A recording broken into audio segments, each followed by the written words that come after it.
Welcome everybody. Thank you for joining us for today's Homes and Housing Delivery Policy Committee.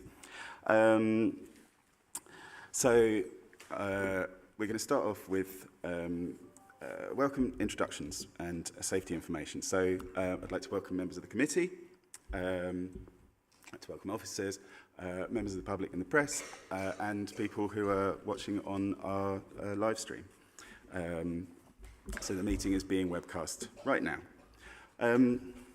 We are not expecting another emergency alarm, so if the alarm does sound, then please leave the room calmly via the lobby, walk through the main front door of City Hall, down the ramp towards the cathedral, and the assembly point is in front of the cathedral. Agenda item 2 is apologies for absence and substitutions. So we've received apologies from Councillor Gooch, and Councillor Clark is substituting. Have we had any other apologies? No.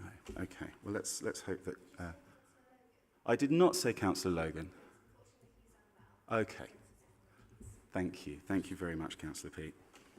So, moving on then to agenda item 3, we have declarations of interest. So, I'd like to ask committee members: do you have any interest to declare in relation to any of the items of business on today's agenda? No, thank you. Agenda item 4 then is minutes of the previous meeting. I'd like to move the minutes of the meeting of this committee held on the 18th of July as a correct record. Can I have a seconder, please? Could I second this? Thank you very much, Councillor Eddy. So, may I ask the committee, are you content to confirm those minutes as a correct record? Aye. Thank you. Agenda item 5 then is Chair's announcements. Just 3 things from me, really. So the consultation on our proposed vehicle dwellers policy is now live, so please do get involved with that. We're looking to go out to recruit for our new resident and community panel imminently. So please, if you're interested in getting involved as a tenant or a leaseholder or someone who supports our tenants and leaseholders, then please look out for those announcements. And just to say that I know that at least 2 members of the committee need to leave at 12 o'clock, so we're going to aim to keep this to a 12 o'clock finish. To that end, I'm going to ask if officers could keep their presentations quite brief, ideally no more than 5 minutes. You can assume that committee members have read all the papers. And with that, we're going to move on to public forum. So, up to 30 minutes are available for the public forum. Questions and replies have been circulated to committee members, and they've also been published on our website in advance of this meeting.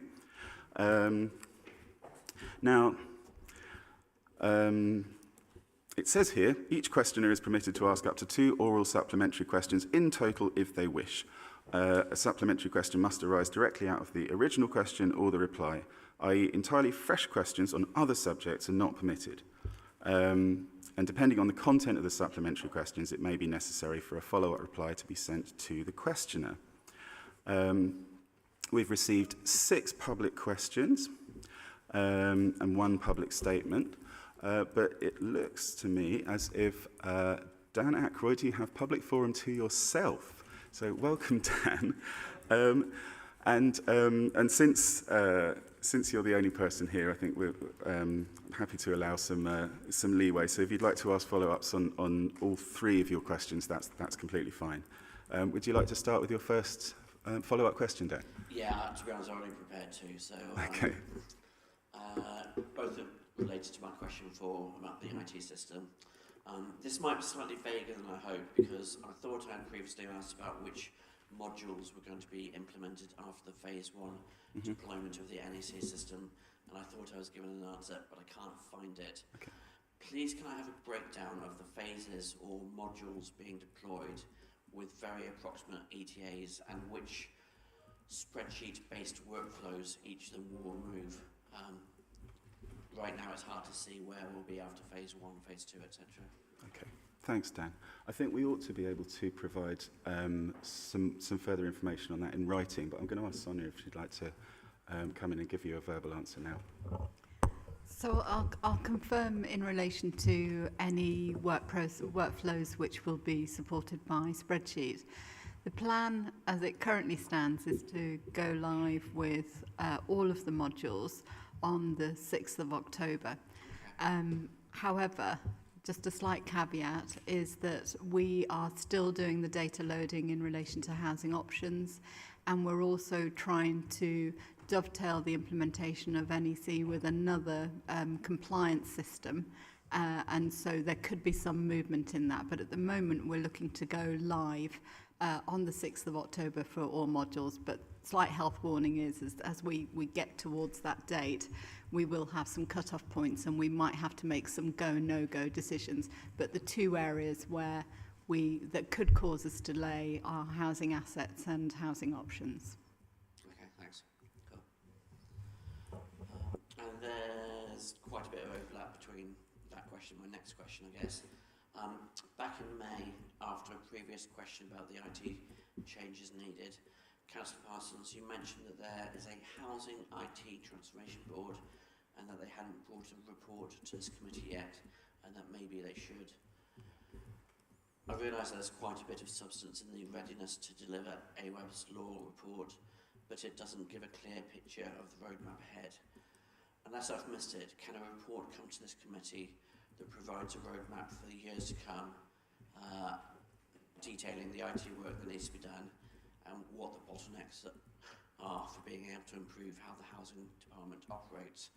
I really think this committee has just not been given a picture of the years of work to come. Thanks, Dan. Yeah, I mean, I think the answer to that is yes, absolutely. It's something we need to do. I think what we have done really is we've brought information about the new IT system to this committee as part of the reports on our consumer standards programme, rather than as a standalone report. And I think the reason for that was that there wasn't a key decision to be made by this committee on that programme itself, because that decision had been taken previously. But I do think actually, on reflection, we need to be more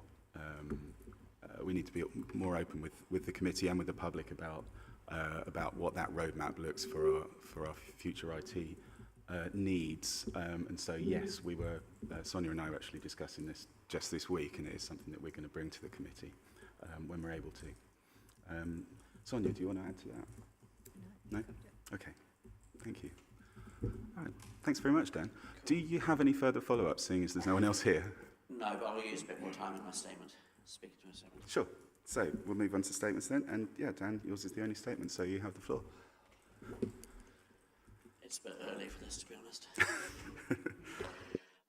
First, I'd like to thank the Executive Director for the answer about the FOI request being refused, saying perhaps instead of saying a date when documents can be released, it would make more sense to say the conditions of when information will be published.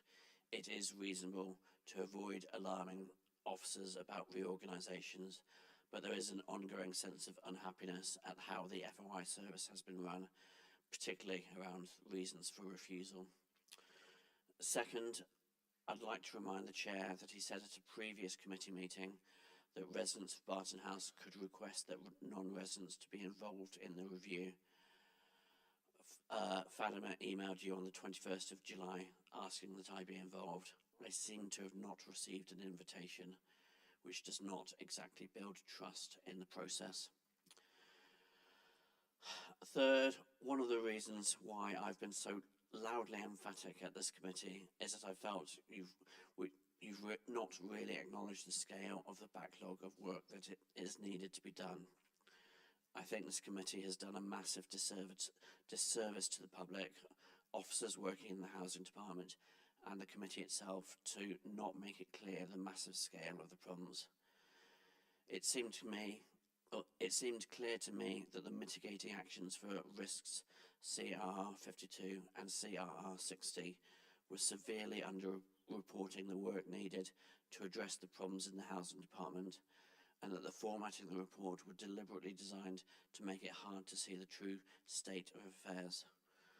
I suggest looking back at the comments I made last year to both this committee and the Strategy and Resources Committee to see how obvious this was to me at the time.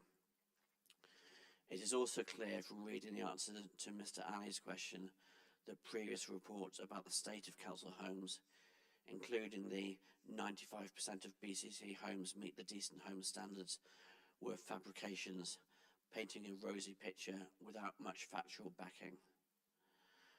The readiness to deliver AWAB's law is a shocking read, but it is at least starting to describe the huge amount of work that needs to be done. The situation is utterly unacceptable, and there's nothing the committee can do about it. Software projects and housing department reorganisations take time based on the complexity of the work that needs to be done, and integrating a new IT system into the council's existing system is a hugely complex task. The work ahead is an endurance race. Please try to avoid burning out your officers by overworking them to meet deadlines when there is years of effort ahead of them. The only way the council could have been prepared for the commencement date of AWAB's law was if the work had started earlier. I remain absolutely disgusted at how the true state of the problems in the housing department were kept hidden, and how the person in charge received a 60k payoff from the Labour administration. The council tenants got screwed, but at least Marvin Rees got his OB for services to local government. And I really hope I'm pronouncing that gentleman's name correctly. Thank you very much, Dan. And that concludes the public forum section of our meeting. So we're going to move on to agenda item 7, which is a finance update report. This report presents the Housing and Landlord Services financial forecast at period 4 against the approved budget as at the end of July 2025. The report's for information only, and I'm going to invite Martin Johnson, who's a finance business partner, to outline the report. We will also be displaying slides for this report and other papers as they come up on the screen. But if you'd prefer to look at them on your own devices for ease, then please do that. So I'm going to hand over to Martin now. Thank you, Chair. I'd like to begin, if I may, by offering a small apology for the lateness of the presentation being available to committee members. Unfortunately, at present, we have quite a big resource gap in the team, and that combined with summer annual leave has made the reporting period this time around quite challenging. But I'll begin by giving a high-level overview of the P4 forecast position, which reports, as usual, on the revenue and capital positions of both General Fund and the HRA. General Fund revenue shows a forecast underspend of 0.1 million and capital underspend of 6.4. The HRA revenue forecast is an underspend position of 0.3 million and capital underspend of 12.3 million. The reasons for the forecast over and underspends are detailed in the report, but I'll cover the main points now.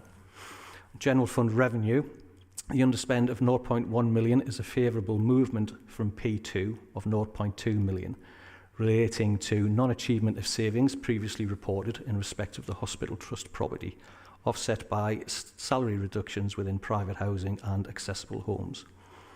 The risk in respect of the Renters' Rights Bill and welfare reform remains, and at this point still cannot be quantified.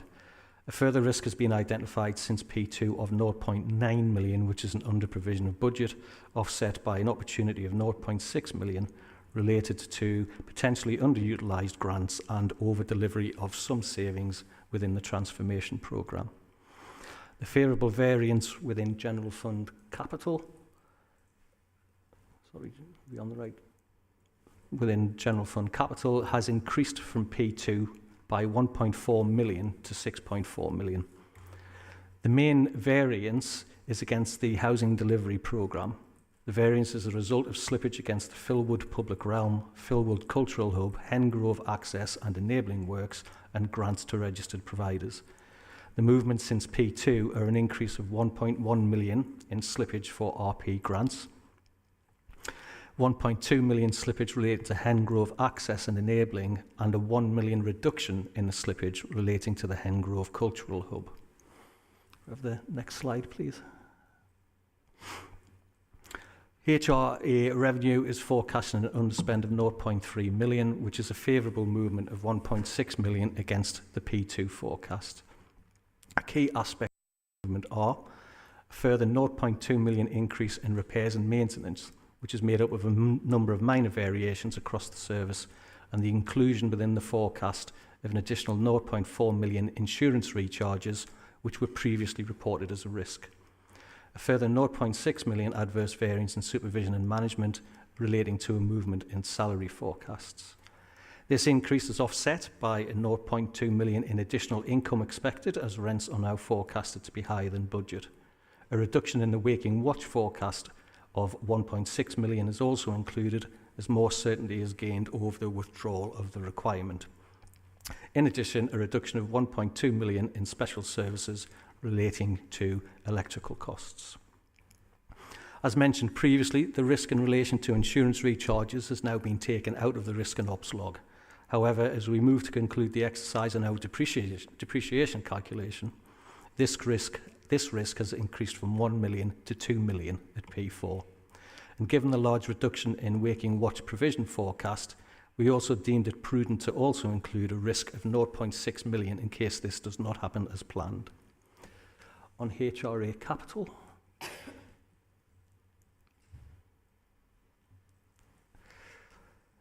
the capital programme is reporting a forecast underspend driven mainly by slippage of 12.3 million. This is a reduction of 2.9 million since P2. This is driven by a reported overspend position of 2.9 million against the development programme, which relates to slippage from 24-25. We expect this variance to be eliminated once the slippage rollover has taken place. This increase is offset by compensating adjustments of 3 million each against the home improvement programme, where a number of projects have seen reductions to previously forecast slippage, and a reduction against the fleet replacement programme, which is seeing delays due to charging infrastructure concerns. On capital receipts at period 4, the HRA is on course to exceed its capital receipts budget of 8.4 million. However, as at period 2, the driver for this is currently an increased volume of right-to-buy sales as a result of the changes to the rules in November 2024. As a result of the change of the mix in receipts in the budget, the mix of capital financing will be kept under review during the course of the year, and any significant impact arising as a result will be reported at the appropriate time. On covenant compliance, the HRA remains compliant with its covenants, and the movements between P2 and P5 have contributed to the ICR increasing to 141%. This gives a further 0.5 million in comfort, a 1.9 million movement since P2 against this measure. So, in summary, there are no significant concerns at P4 with regards to general fund housing. The HRA is seeing an improved forecast position over P2. However, further risks remain, and indeed, at P5, the risk in relation to depreciation has crystallised, though not to the scale currently reported in the risk and ops log. In addition, we continue to work towards a balanced position for the 26-27 budget and business plan, for which further mitigations need to be explored to offset the double-counted savings as reported at P2. Thank you, and I'll now take any questions. Thank you very much, Martin. Just before we move on to questions, just a quick clarification from me. Could you remind us all what ICR stands for? Because I don't think that was spelled out in the slides. Okay, sorry, yes. ICR is the interest cover ratio. So the surpluses generated by services, basically the income less the cost of running the service, must be at least 125% of the cost of interest payments. That's great. Thank you very much. And I'm going to start with Councillor Thomas. Thank you, Martin. Question of clarification first, just because the papers for this arrived, as you say, they arrived quite late. Has that presentation been shared with us, or were you just... Unfortunately, the presentation was quite late coming out. It was only shared yesterday, I believe. Well, I can see a Word document that's been shared with us. Yeah. But I can't see a PowerPoint document that's been shared with us. So these slides were shared as a supplement to the agenda. That's...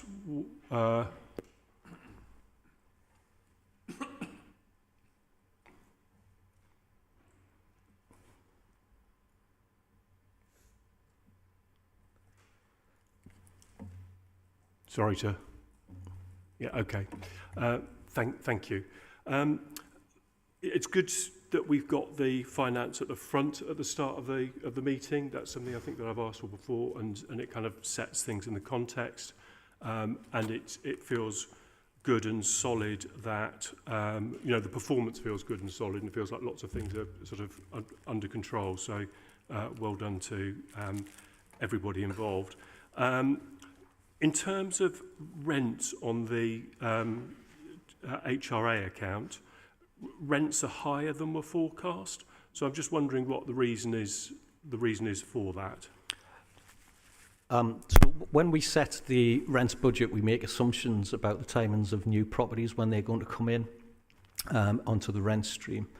And the way those assumptions work within our current business plan model is basic, really basic. It essentially assumes that half of the properties in the development programme will come on stream at the halfway point of the year. We've been working for the last number of months on refining our rent forecasting model to take better account of when properties are actually due to come on stream. And as we move towards setting the 26-27 budget plan, business plan, I'm currently in discussions with Savills about how we can take our model and integrate it into their model, just to give us that little bit of a clearer picture, of a more accurate picture. So it's higher rent from new builds than you anticipated, which is kind of good. The rent levels from new builds aren't necessarily higher, but we have more new builds coming in sooner. Yeah. It's the number of new builds rather than rising rents. Yeah, okay, thank you. On the housing, on the capital budget, we've got a kind of 6 million underspend, which is kind of concerning because it suggests that there's less building taking place than we were forecasting. So I just wondered if you could talk us through that. Is that on general fund? That's on the capital budget. So the capital. There's a 6 million underspend. So that's the general fund element of the capital budget. Yeah. So a big chunk of that, 3.5 million of that, relates to grants that we provide to registered providers to assist them with their housing delivery. They themselves are seeing delays in their schemes, and indeed one of them, unfortunately, partway through a build, their development partner went into administration. So that's a big chunk of it. The rest of it is down to a number of issues, such as some site-specific issues or just general slippage, which occurs naturally through the course of a development programme. And I suppose that might be more of a question for Sonia of kind of like what actions are being taken to remedy that and speed back up the rate of construction where we can, whether it's us or registered providers. Sonia, would you like to respond to that? So if it's helpful, what we can do is we can follow up with some detail of the schemes which are currently delayed and the actions that we're doing to try and progress some of those schemes. Thank you. Thank you. Okay. Thank you. Councillor Al-Maghrabi.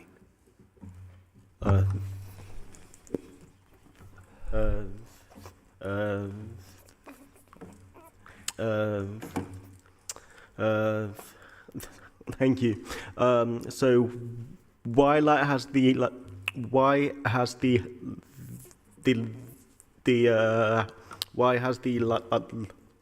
housing delivery program slipped by 5.1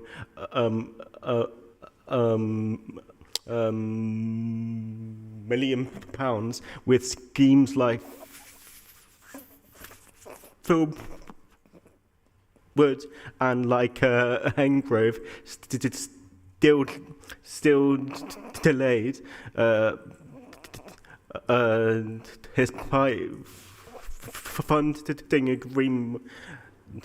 despite funding agreement. Agreements already in place, and how will the current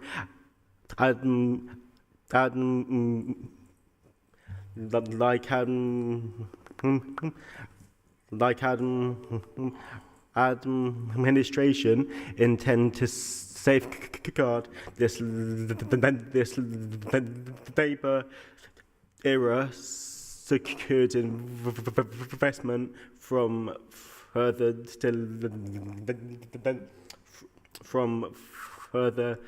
delays.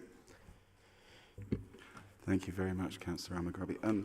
Can I just check those figures first of all, Martin? Are you able to respond on the figures there? Because that seemed you mentioned a slippage. 5.1 million slippage in the housing delivery programme. Yeah.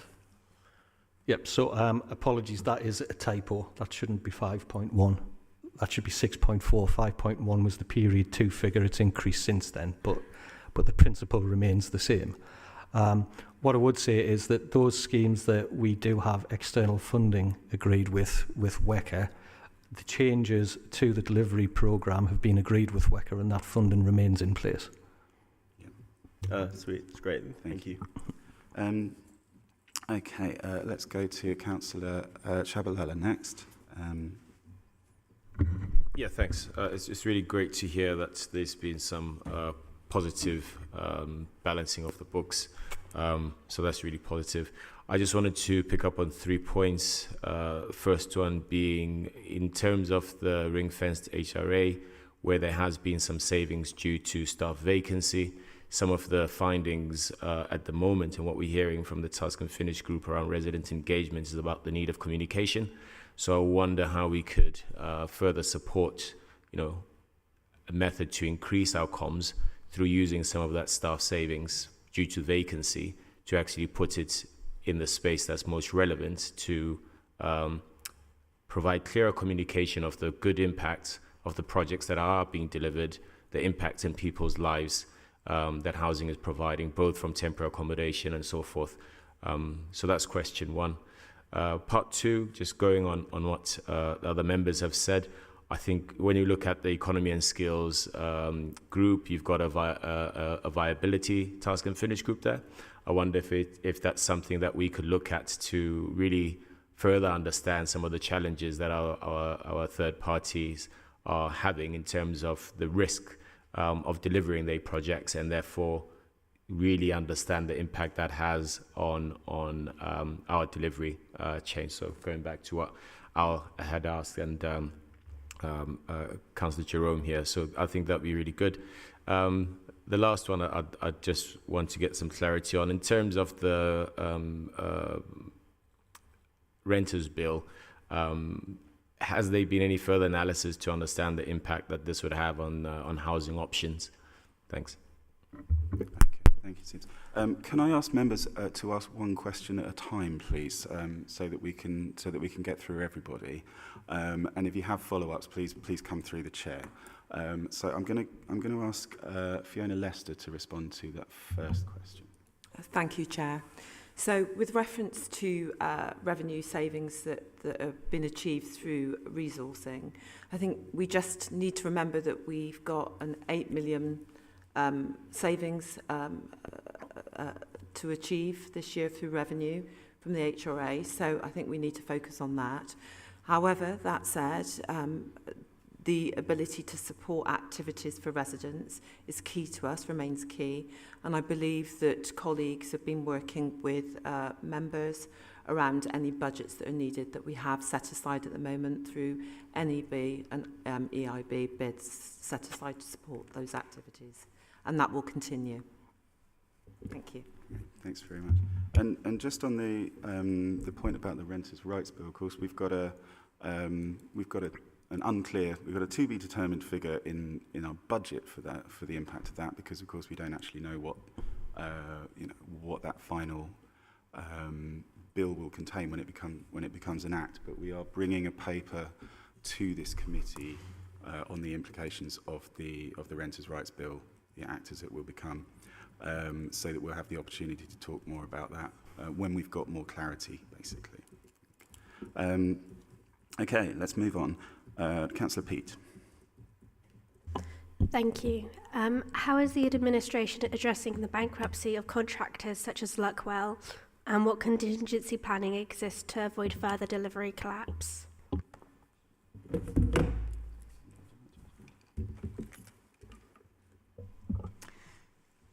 So it's obviously a real concern in terms of the particularly the inflationary price increases, which are really hitting construction firms and indeed contractors. I'm really sorry, I'm struggling to hear you.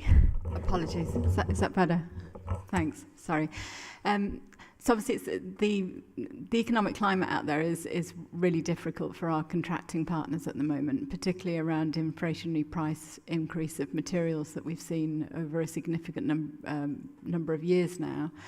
Equally, I think the skill shortage is really impacting some of our contractors, and what that does to the economy in terms of attracting and paying for skilled people as well is definitely having an impact.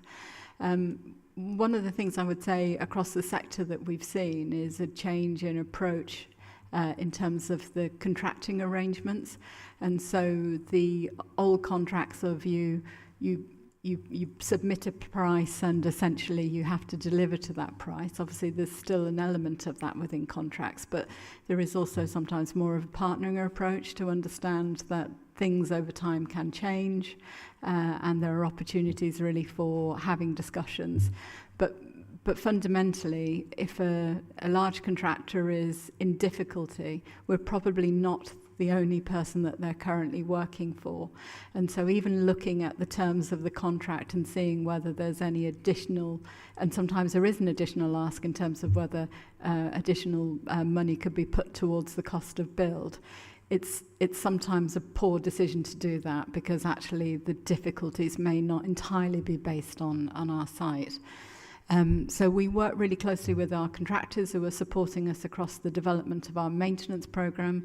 I think the key thing is regular check-in, regular oversight, and certainly the HRA development team will be working really closely with contractors and having ongoing conversations about anything which is adding additional cost to the build, and looking to see how we can work collaboratively whilst also getting that balance right between protecting ourselves in terms of making sure we're delivering value for money as well for our residents.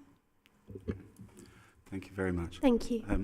I'd just like to add as well, from my point of view, on this question about the skills shortage. Obviously, we're working with the Combined Authority and other partners to try and improve the situation with skills and the supply chain in the region. But there is something that the government could do to help us, of course, which is to change the immigration rules. Really, part of the skills shortage is about the impacts of Brexit and the reduction in skilled immigration. And in the shorter term, that's something that the Labour government could assist us with. I'm going to move on to Councillor Eddy.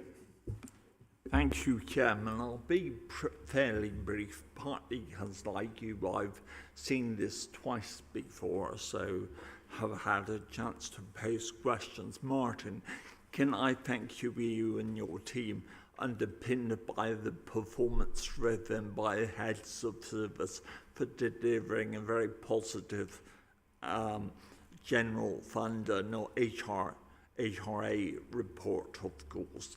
Although it is good news and it's positive, you do caveat it with there are major risks, particularly relating to the customer standards programme.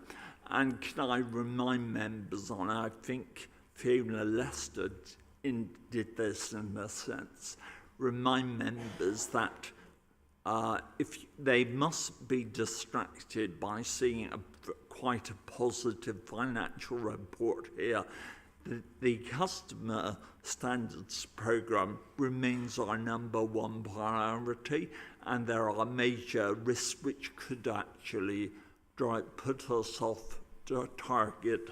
One of those risks I note, which come under the HRA risk, is the delayed depreciation recalculation. I wonder if I could either Martin or probably Claire Gibbs, when that's likely to be complete. When was the last time we generally comprehensively undertook a review? And is there an ideal about what represents best practice for regularly re-examining these issues? Thank you, Councillor Eddy. I'll ask Claire Gibb to respond to that. Thank you, Chair. We are completely reviewing our housing investment plan because we're now sitting at just under 40% of stock condition surveys, so we have a statistically accurate sample to address real known issues behind every door. The current strategic asset management plan or asset management strategy, Bristol asset management strategy, it runs until March 2026. So the emphasis has been data-informed decisions and also data-informed financial tracking so that we can become a little bit more accurate in forecasting, because construction isn't a chartist approach, it's a sort of bell jar. And there's been a lot of work with our finance business partner and the corporate finance team to actually give us a bit more assurance that we're going to spend. One of the reasons for underspend in HRA for the housing improvement programme has been the length of time it is taking to get the statutory approvals from the building safety regulator. That's an industry-wide issue. It's not a Bristol issue, but we're doing everything we can to ensure that our submissions are as comprehensive as possible to make it as easy for the regulator to say yes as we can. Thank you for that. Could I just press you? So roughly when do we believe this revaluation system, depreciation system should be complete by, and when was the last time we had one? I'll answer that, Chair. We've recently concluded the review of the depreciation calculation. I can't answer your question on when it was last done because I don't know. But what I will say is that our review has shown that it's not quite aligned or hasn't been aligned with our home improvement programme. As I alluded to when I was presenting my report, that the risk currently within the risk and ops logs at P4 has crystallised for P5, but not at the £2 million level. And we'll see those numbers coming through when we report on P5.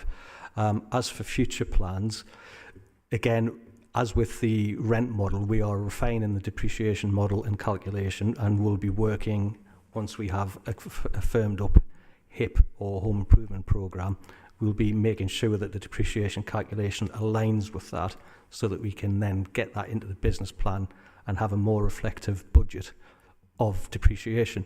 One thing I would point out, or would like to point out though, is that whilst depreciation does have an impact on the revenue account, because of the nature of depreciation and what it's used for, higher depreciation does not use more reserves. It actually has a net nil impact on the overall reserves position. So it's a revenue only issue, but it does impact our interest cover ratio, which is why we need to be absolutely sure we've got this right. Thank you. I'm going to go to Councillor Stone for one final question, and then I'm going to move us on.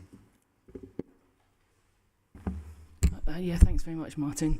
Actually, it's kind of like a following from Councillor Eddy there, because I wanted to also be assured that you future-proofed, because it does feel to me that we're not. We have things that we are always on the back foot. We cannot actually. We won't be able to comply with Arab's law when it arrives in October. I'm concerned about the decent home standards that is just around the corner. You were talking about the stock condition surveys, of which you said you've done surveys of under 40%. Well, in your report, it clearly states that you can't rely on those statistics, and that we have to go back to those statistics to really be to be fair. So we've got £5 million for a toolkit for from Homes England, which is going to be meant to be used for cladding, but a toolkit doesn't clad homes. So I just, really want to be assured that our budget is correct and future-proofed.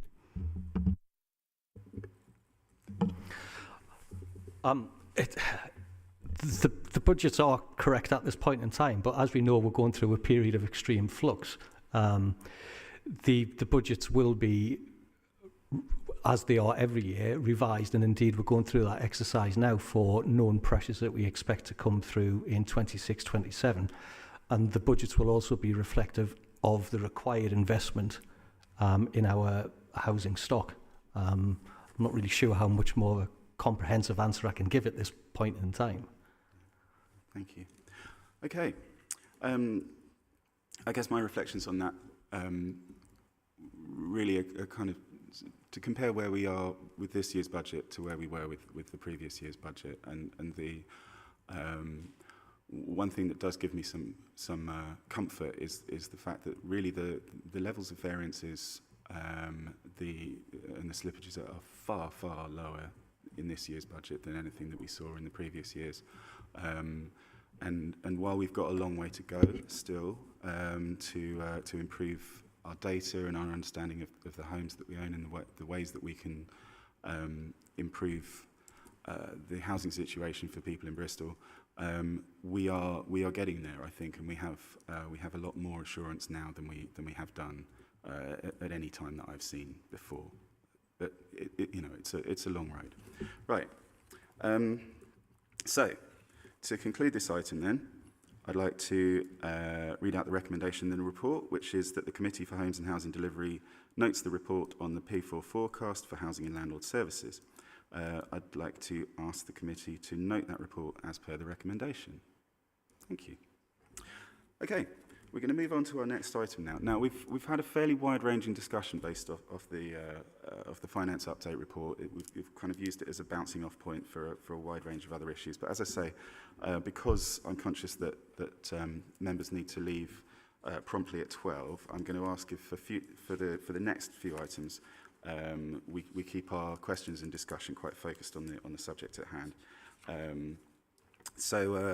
The next item then is item 8, which is the HRA Heat Decarbonisation Strategy. This report seeks approval of the HRA Heat Decarbonisation Strategy and sets out the HRA's approach to transitioning away from gas as the primary fuel for domestic heating and hot water, in line with the One City goal of eliminating carbon emissions. It's a key decision as it has a significant impact on 2 or more wards. And I'm going to invite Claire Gibb, who's our Transformation Director for Building Safety, and Sam Robinson, who's the Energy and Renewables Manager, to outline this report. Morning, Chair. I'm just going to give a quick outline. Obviously, you all have noted this. It's a complex topic. There's lots and lots of complexity in the paper and the company annex. So in the interest of you kind of keeping to timings, I don't propose to kind of revisit too much of that. Just to sort of land some key points, I guess. Net zero is on the statute books, so all kind of local and national policy, other policy making aside, what that means for our homes is that by 2050 there'll be no pipes running under the ground moving gas from one to the other. Another key point is that around 20% of our emissions in Bristol come from our homes.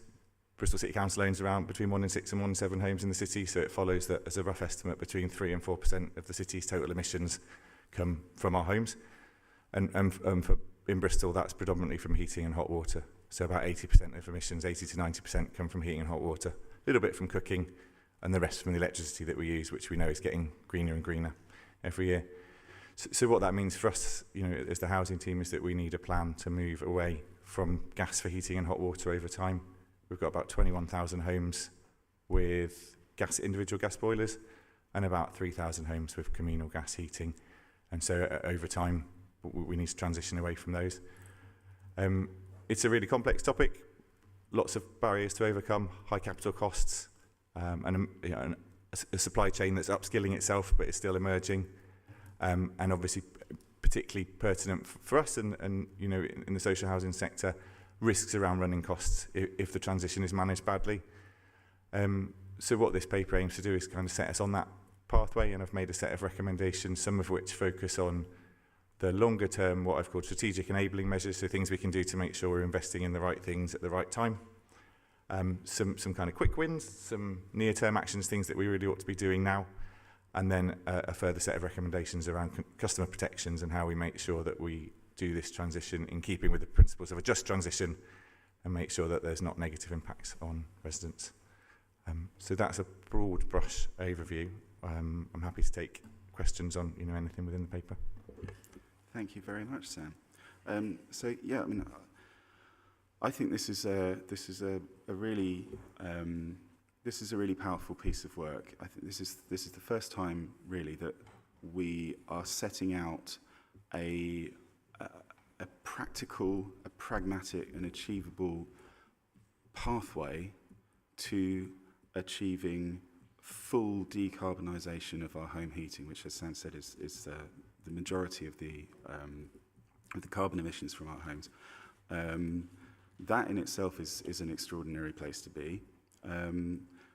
And the other thing that I think is extremely important about this is that we're seeking to do this in a way that protects the most vulnerable, that doesn't add to people's bills and people's burdens, and at the end of it, people will have warmer and more comfortable homes for what should hopefully be lower energy costs. So I'm going to start with Councillor Clark. Thank you, Chair. I just wanted to unpack it just slightly. Although we know we've got to move towards a cleaner form of heating, that's absolutely fine. It's the retrofitting of the properties that is key to all of this, isn't it? There's no point in putting air source heating or ground source heating in if you've got a leaky house. So actually getting our properties ready for the ground source or air source heating is going to be crucial to this whole project. And a lot of our properties are single skin, built in the 1940s, not the best build quality. Have you've obviously got timelines about the retrofitting prior to fitting the heating systems. Is that all in place? Claire, would you like to respond to that? Totally agree. We have got a very high profile of thermally inefficient houses in our archetypes. We also have houses that are non-traditional construction, which are technically defective under one of the Housing Acts, I can't remember which one. This is being considered in parallel to passive insulation measures. We already have the partnership with Chirpy Heat that does some passive insulation for us, but it's also front and centre of our investment plans to ensure that we increase the thermal capacity, definitely by EPC-C.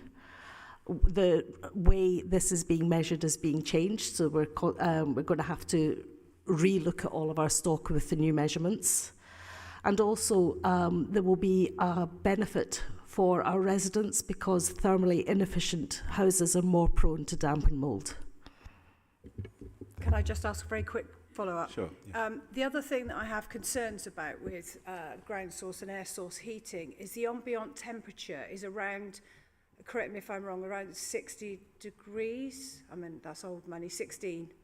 And a lot of people, particularly people who are inactive, want a property, their homes to be, 26 degree, absolutely roasting. They want to be sitting there in their pants and vest and, really hot, very hot to me.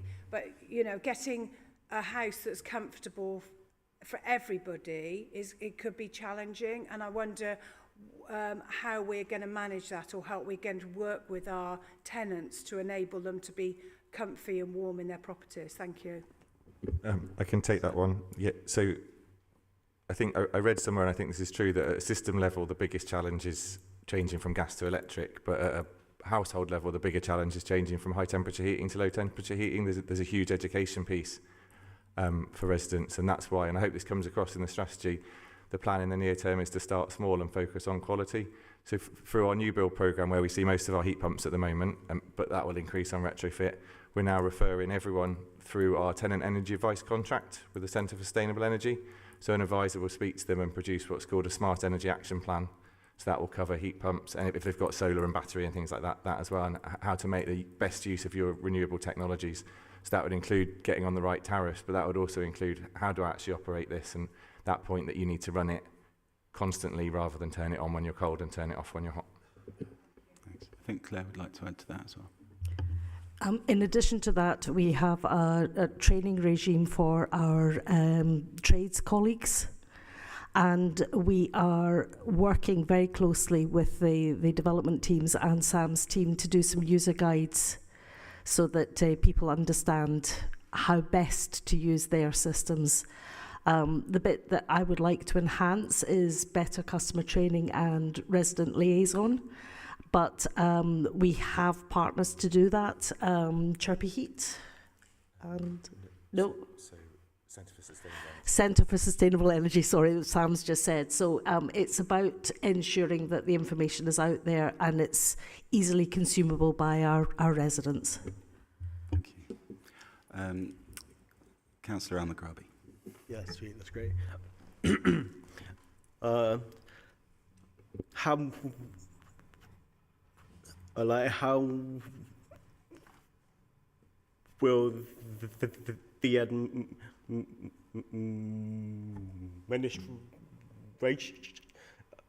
will the administration, how will the administration explain to the residents of Bristol that we won't meet our 2030 net zero targets under this plan? Thanks, Al. Yeah, I mean, it's quite clear now, isn't it, that that net zero by 2030 is not going to be achievable, and the reasons for that really are multiple, but fundamentally they have to do with what choices, what investment choices, what political priorities have been made over the past, 30 odd years. If we were going to achieve net zero by 2030, we should have started, in 2018 when we declared a climate emergency. We should have started probably, long before then, when it was clear that human-caused climate change was going to wreak havoc on our societies and our ecosystems. We are doing what we can within the funding envelope that we have, within the support that we have from government, and what we are proposing to do is going to get us to a point where we will be able to switch off the gas supply. Well, it'll be switched off anyway, in the timescale that the government has adopted for us. This is this is the sort of reality of where we are. This is an extremely ambitious plan, given all that, because we are having to do it without the massive support from government that we would need. There is not a green investment plan coming in from this government that anything like meets the challenges that we have as a country. And so that's really where we are. I think, we need much stronger action, much more quickly from those at the top of the tree, those in power. And frankly, we're not seeing it. I'm going to pass over though, maybe to Sam, if you'd like to talk about our plans and how we're actually going to communicate with residents about these plans. Sorry, just about how we're going to communicate with residents specifically. Yeah, that's right. I think Al's question was about how we're communicating with residents about our decarbonisation plans. Yeah, so within the context of our retrofit programme, which is, and you'll see from the recommendations in the paper, I've suggested that all our installations of low carbon heat, so every home that we transition away from gas in the near term would be done as part of a whole house retrofit. So it speaks a bit to the question raised earlier as well. Obviously, in the future, if we're to meet the full challenge of decarbonising all our homes, you have to reach a point where you move out of that and you move into kind of planned replacements of boilers more widely. But starting within the retrofit programme gives a really good opportunity to communicate really effectively with residents, because you're working with them through the PAS 2035 framework. You're carrying out a retrofit assessment, you're going into the home, you're talking to them about how they use their heating, how they use their home, and you're also handing over in a really structured way where you're explaining how technology needs to be used, and that's not just heat pumps, that's things like new ventilation systems as well, so how people make best use of that. And then obviously we're going further with the, as I mentioned, with the contract we have with CSE for energy advice, so we recognise kind of the risks and the need to kind of go that extra mile and make sure people are using technology in the right way. Thank you. Yeah, sure, that's Councillor great. Thomas. Thank you.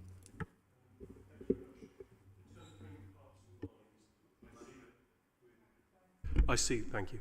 I see that we're talking about taking out gas fires and doing that fairly unilaterally.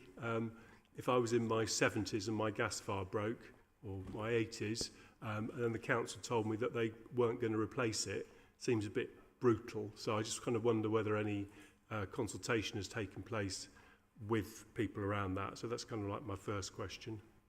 Shall I just answer that one? So we don't take them out completely, we replace them, but with an electric fire. Okay, all right, okay, that's reassuring.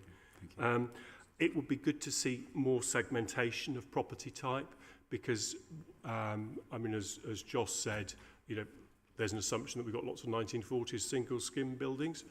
Well, we've got lots of tower blocks as well. I've got no idea what the split is or what the right approach for decarbonisation is by property type, and I would hope to see more detail around the different horses for courses for the different property types to sort of get a sense of the ease of implementation and the implementation programme.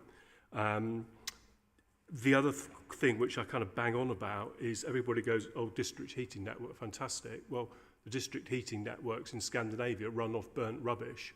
And actually, if our district heating networks are running off burnt rubbish, we're going to be recycling more. We won't have low carbon forms of district heating. So is that district heating coming from, you know, water exchange from the harbour? Great, you know, that's low carbon. Is it coming from, you know, burning of Canadian wood pellets? Not very good, you know. Or is it coming from burning of rubbish? Also not very good. And is Amoresco sitting at the gatekeeping of what those tenants are going to be charged for energy that comes from that district heating network? So potentially you could be being charged high amounts of money for high carbon forms of energy consumption. And I haven't seen, there's that automatic assumption that district heating networks are good, but we need to see the underpinning with, is that a genuine low carbon and sustainable form of energy before we say, great, let's switch everybody onto district heating networks. So just to your first point about segmentation, there is some data in Annex A, which is kind of a more detailed report which sets out our thinking on how many homes we expect to connect to district heating versus homes where we expect it will be an individual solution like an air source or ground source heat pump versus blocks that are perhaps in less central locations where you might need a large communal air source or ground source heat pump. So that analysis is done. It wouldn't pay to be too precise, because particularly around district heating, the business case for where you build it changes as other buildings come online. So and there's a broad assumption that on cost basis, blocks where we expect district heating to be would connect to that one day. On your second point around the need to use clean fuel sources for district heating, I think we agree. In terms of the HRA, we're a customer for district heating, the same as lots of other large buildings in the city. So obviously we don't determine what the fuel sources are that the district heating providers use. So other than to agree with your point, there's probably not so much I can say on that. Yeah, thank you. Councillor Peat. Thank you. I have two extremely concise questions, so I won't take up too much of your time. So the first one is Labour's 2018 Climate and Ecological Emergency Declaration and the 2019 City Climate Strategy set out the foundation for this strategy. How much of today's strategy is built on that framework? And my second question is, will heating transitions be made in colder months? If so, how long does one switchover take, and will residents be compensated for extended periods without heating, especially in cases where there's damp, mould, higher bills or illness? Okay, thanks, Zoe.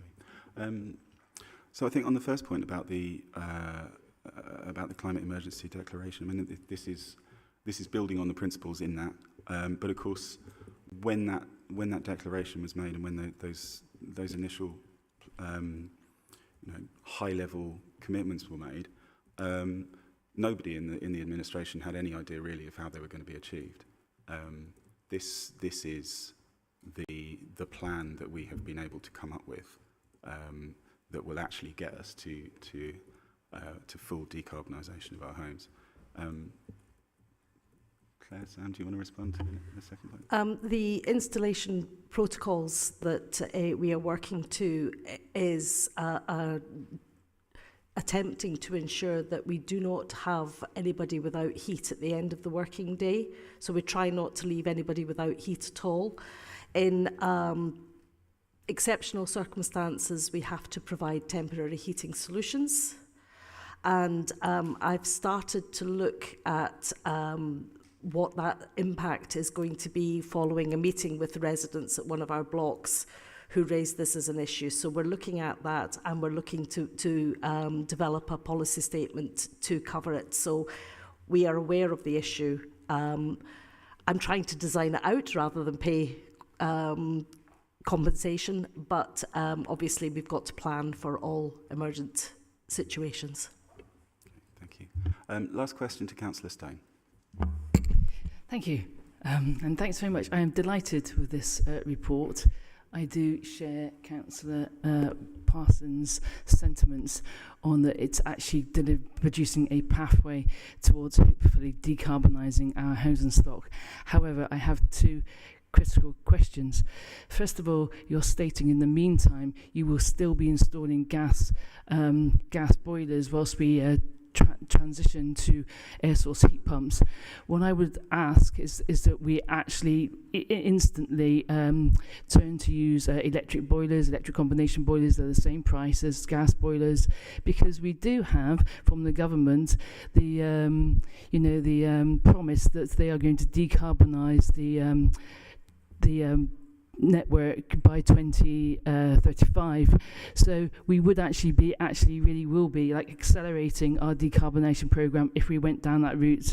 However, the problem with that, and I know you're going to come back with this, Sam, the problem with that is that on page 75, I think you've got a slight mistake in the table, because obviously we need to there's a risk for putting people into fuel poverty, and I know that electric boilers are obviously more expensive to run, but I'd like to see the table to be changed, because it tells me that the fuel poverty, there's a risk rate in there of 14, but there's no risk level. It says false, so that needs to be updated.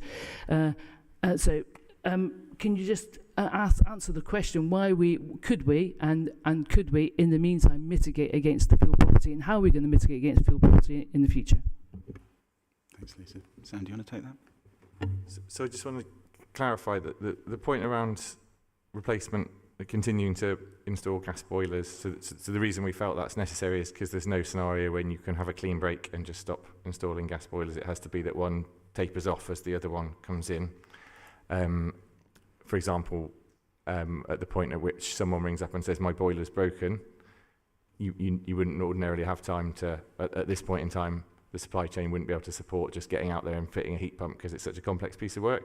So, and I think the point on electric boilers, if I've understood you right, I think you sort of answered that one, I guess, in a way that, yes, they're much more expensive, and we're dealing with people, many of whom are in fuel poverty, so we expect an electric boiler to typically be about 3 times less efficient than a heat pump, or perhaps 4 times less efficient than a well-installed heat pump. So you could be looking at 3 to 4 times the heating cost, and that's true of any direct electric system versus a heat pump, which is why we favour heat pumps as the lead technology. Can I just clarify the final bit of your question, please? My fundamental bit of the question is, how are we going to, in the transition, mitigate against fuel poverty? Are we going to, I don't know, create some kind of like compensation scheme, or how? You know, it clearly states here that if we need to transition, okay, yeah, simple as that. But we have to, it has to be a just transition. So we need to be able to make sure that people are actually comfortable with the price that they'll be paying.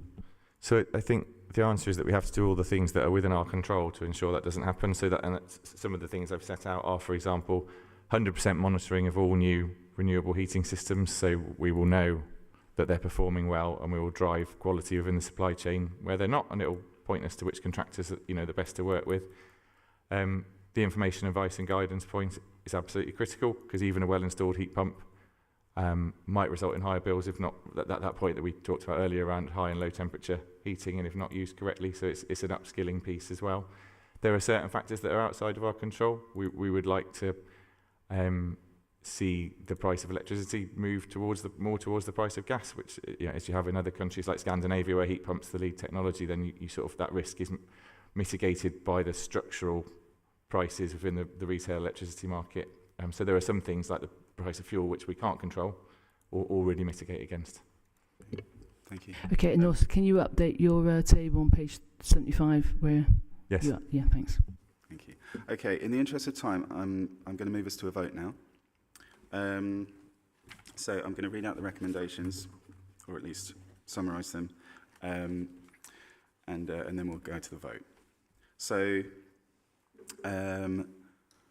the recommendation in this report is that the Homes and Housing Delivery Committee endorses the attached heat decarbonisation strategy, that's in Annex A, and in particular approves 10 recommendations which fall into 3 broad categories. Now, these are set out in the papers, so I don't propose to read all of them out because they cover a full side of A4, and I think you've probably got better things to do with your lives than listen to me drone on. But if you turn to the recommendations in your report, you'll see there are 3 categories. Category 1 is strategic enabling measures. Category 2 is near-term no regrets actions, and Category 3 is consumer protections and fairness. So I move those report recommendations, and I'd like to ask for a seconder, please. Councillor Stone, I think, got there first. Thank you very much. So now I'm going to ask us to vote. Could you please clearly indicate your vote by hand? First of all, I'm going to ask for votes for the recommendations. And that is unanimous. So thank you very much, everybody. I declare that report has passed. Thank you all. Let's move on then to agenda item 9, which is changes to the HomeChoice allocations policy. This report seeks approval to implement 2 changes to the HomeChoice allocation policy following public consultation. It's a key decision as it has a significant impact on 2 or more wards. I'm going to invite Paul Sylvester.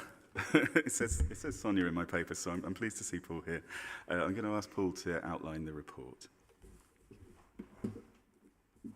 Sorry, Joss, did you? Beg pardon? Oh, I see. Okay, that's great. Well, we'll listen to the outline of the report first, and then we'll go to questions and discussion. Thank you. Thank you, Chair. So I'm really pleased to be bringing this report to seek approval to changes to the HomeChoice allocation scheme. I wanted to start off by thanking my colleagues in the HomeChoice service, in particular Andrew Cork, for developing the proposals leading on this work and for a successful consultation. The brief was to review rehousing options for Barton House residents, and we've done that. We've also taken the opportunity to develop an additional proposal on prioritising clients with significant health needs. So a quick reminder of what is being proposed. So there were 2 changes we want to implement, not one or the other, we want to do both. The first one is a band uplift for social housing tenants who have had to leave their home for a prolonged period due to a significant mass emergency event. So this is relevant for tenants of Barton House who were living there when the evacuation happened. The second proposal is to introduce a band 2 significant health and welfare needs category. This is to complement the existing bands 1 and band 3 health categories and will ensure that we better meet the needs of households with significant health needs, which will improve through rehousing. So just a little bit on the consultation. Really pleased with the response, high number of responses and good representation. So we got to hear from the people we wanted to hear from. Over 1,500 responses, which is incredible. High degree of agreement with the proposals. So 70% of people either agreed or strongly agreed with the first proposal, the band uplift for tenants who need to, subject to a significant mass emergency event, and 83% for proposal 2, the band 2 significant health award. A third of responses were from people on HomeChoice, and a third of responses were from people who are social housing tenants. There will be some overlap with those two groups.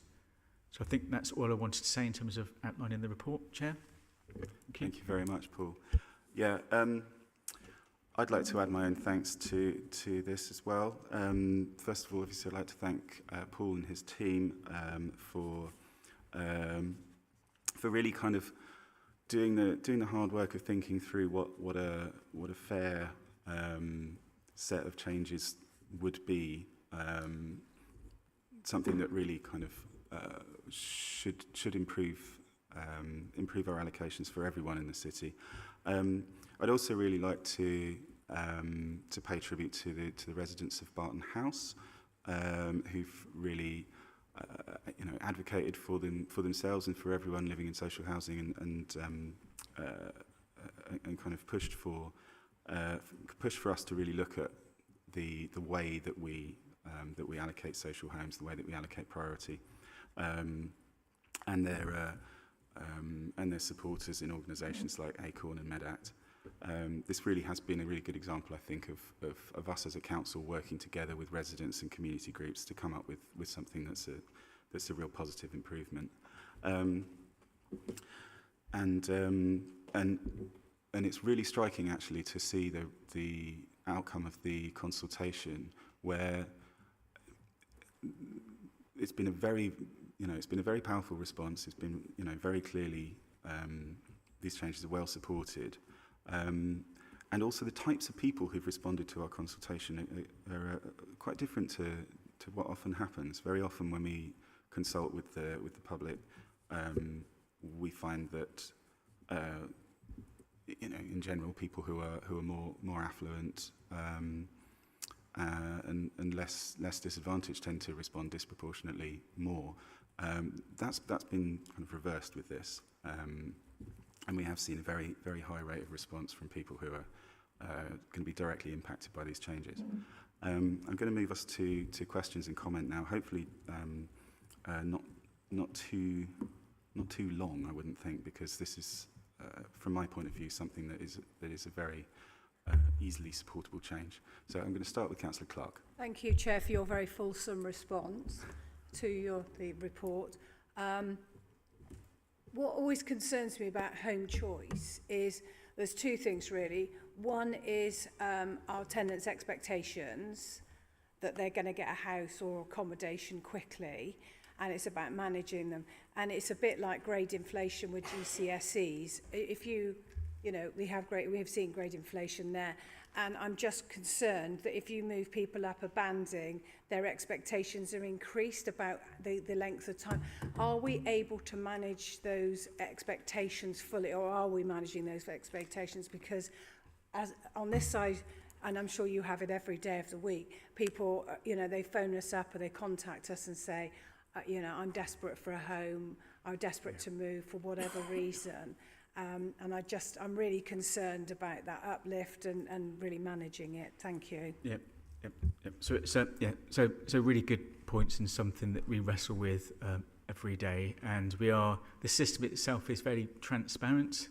It's a system that people mostly bid on properties, and they can see for themselves where they are in that list. And quite often when they realise they're number 300, they call us and they get the advice and support that they need around how long it's going to take.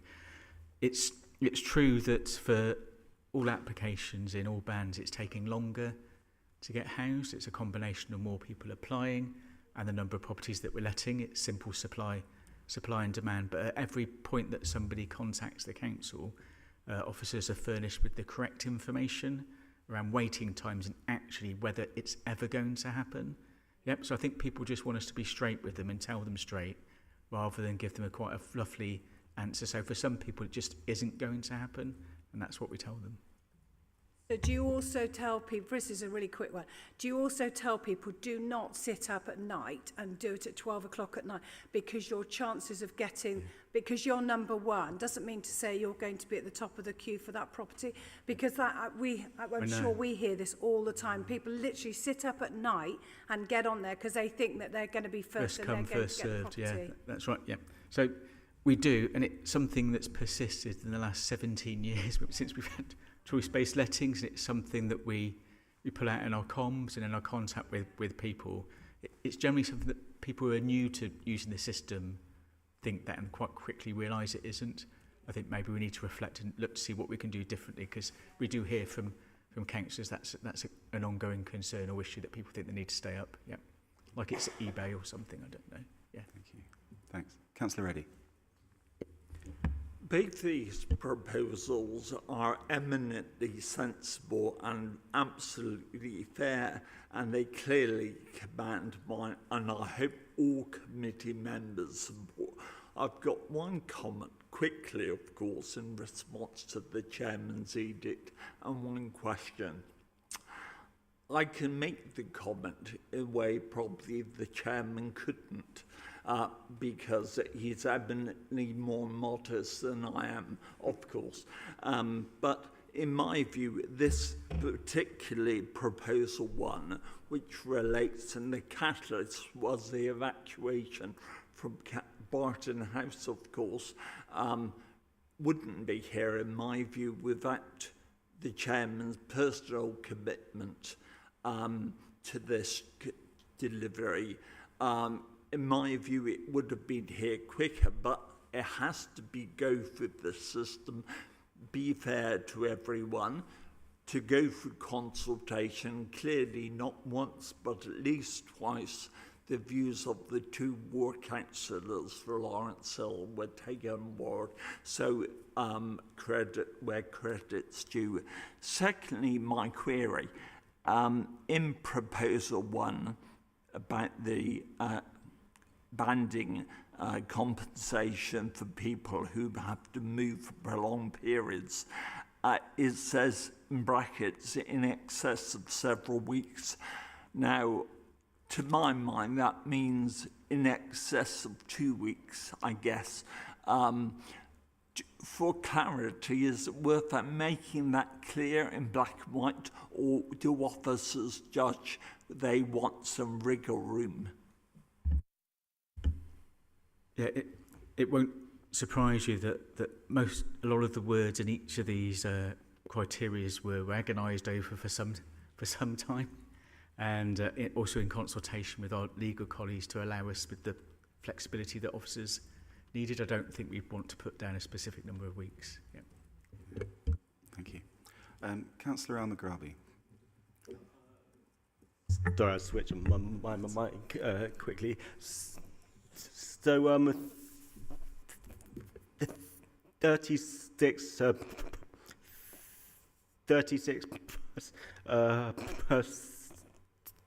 of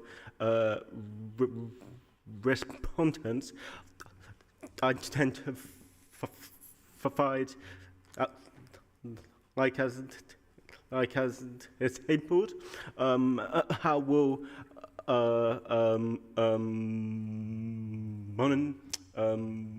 monitoring ensure their cases are prioritized?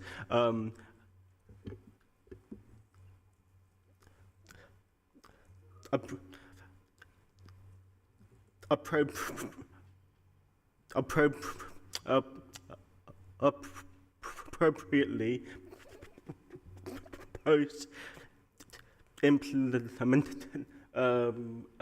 post-implementation. There we go.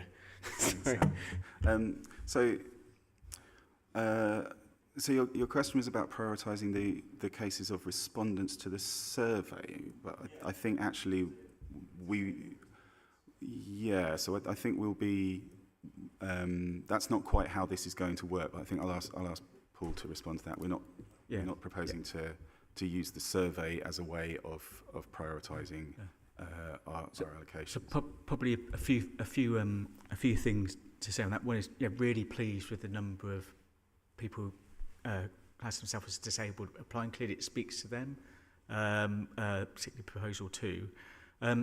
So as a reminder, we've got a team within Housing Options, a small health and housing team, who tend to be either registered nurses or occupational therapists in previous jobs, and they're the people that do the health assessments. So some people who are qualified and to make these decisions.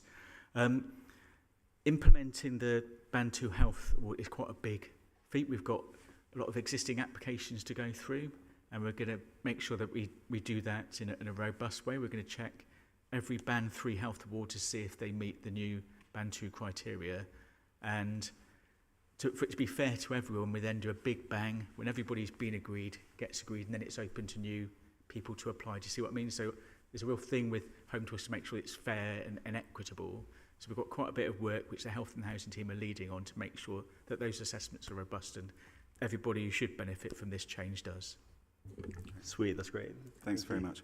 I'm going to move us on to a vote in the interest of time.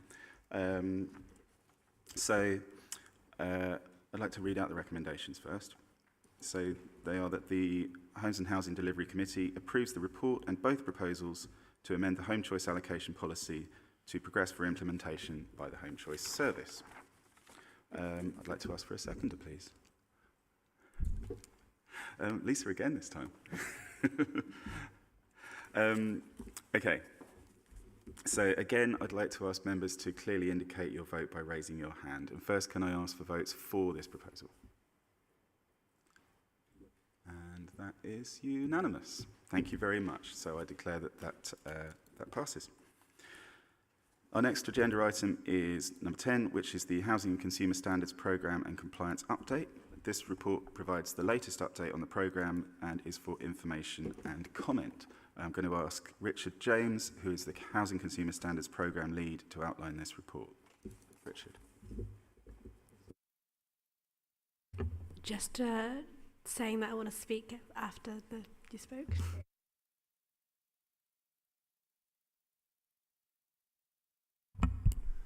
Hi, I'm just going to give a very quick update because I know there's a lot in there, and then open up to questions. So just a quick summary of the key areas covered in the paper. The first really is around the programme update, and within the paper and Appendix A1, we've included a simplified progress update, which hopefully will be easier to digest. What this shows is that against the 4 milestones of the programme, they're all currently at green status. Although what we're still judging the programme to be what we call amber status, and the reasons for that are because of the close proximity to the milestone 1 deadline, which is at the end of October, and some key dependencies with other projects. For example, we've discussed it a few times already today, the NEC implementation, which is critical to a number of points to the success of this programme and achieving milestone 1. The next area was just the performance update. Following comments at the last committee, we've tried to simplify to give a better high-level summary of performance over time. So within the cover report, there's a table, table 01, which summarises and RAG rates the performance to show how that is over time. I won't go into the performance at the moment, but I'm happy to answer any questions on that if people have any. So the next section is residents' voice. Just a few key things to pull out here. The first one is just the ongoing engagement with the Housing Scrutiny Panel on the programme. The other is just to note the committee task and finish group on resident engagement. That is a milestone 1 activity, so it's critical. So developing that approach is key to achieving milestone 1.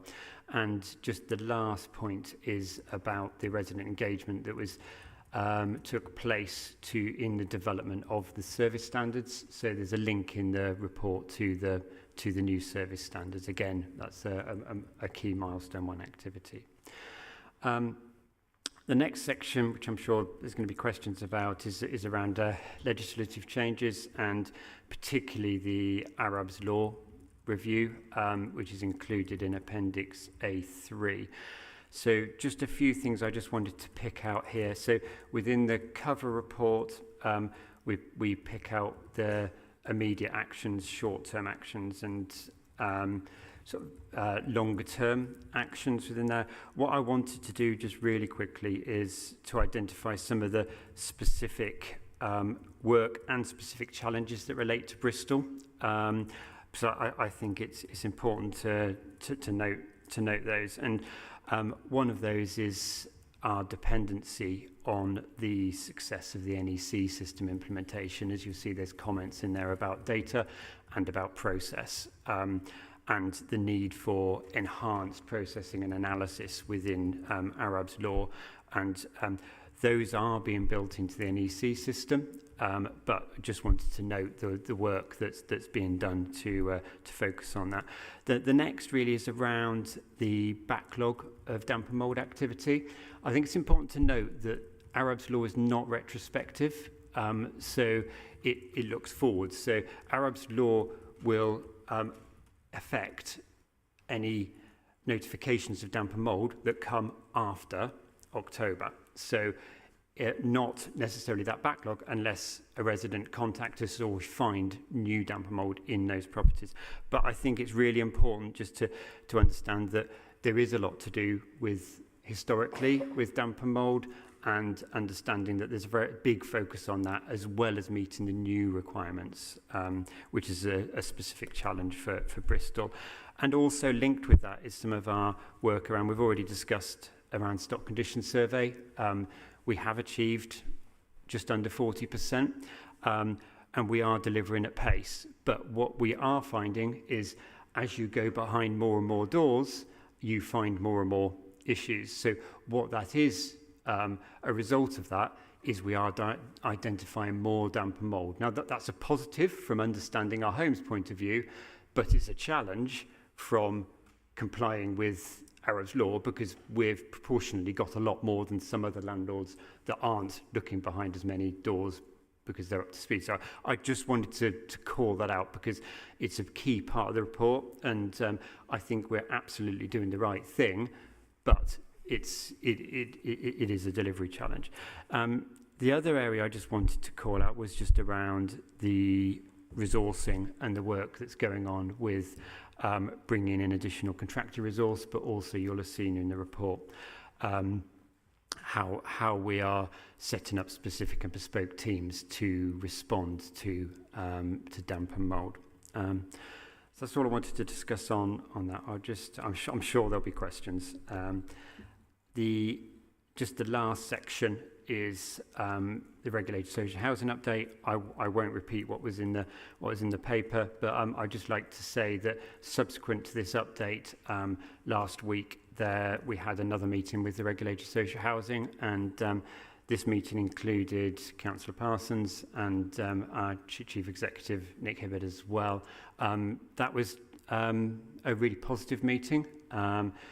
It was really constructive, and really the discussions are around what's in the paper. They're very focused on us delivering the milestone 1 and milestone 2 objectives, and ensuring that things like key building blocks like the NEC system are effectively delivered. So I'll open up for questions. Thank you very much, Richard.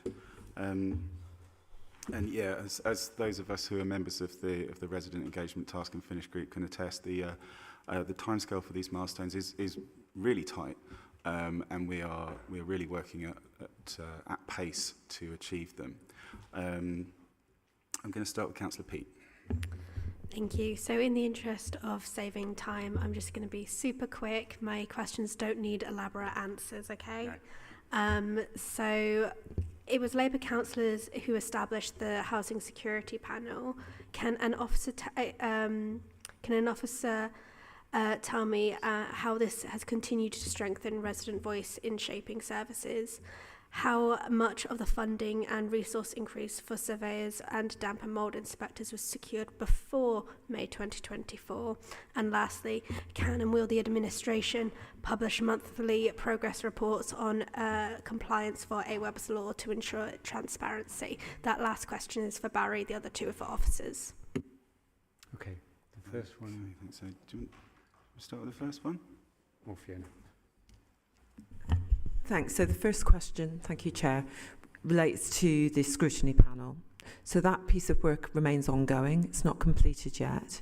You asked about the associated budget that sits with it. Again, budgets are set aside. We've got the NIB and the EIB budget. But once that group is fully formed, they can look at what budget that group may need. It's worth saying as well, of course, that the Labour group voted against the housing revenue account budget this year. And on the second question about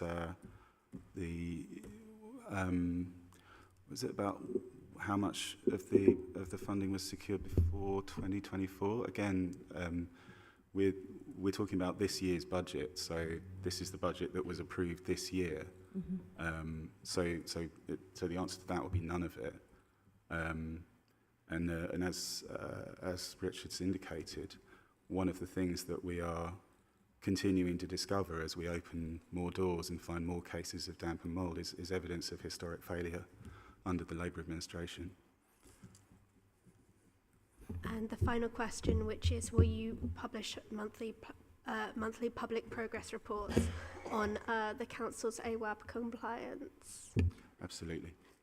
Well, I mean, we're in fact, they're not going to be monthly, are they? Because it will be included as part of the housing and consumer standards reporting.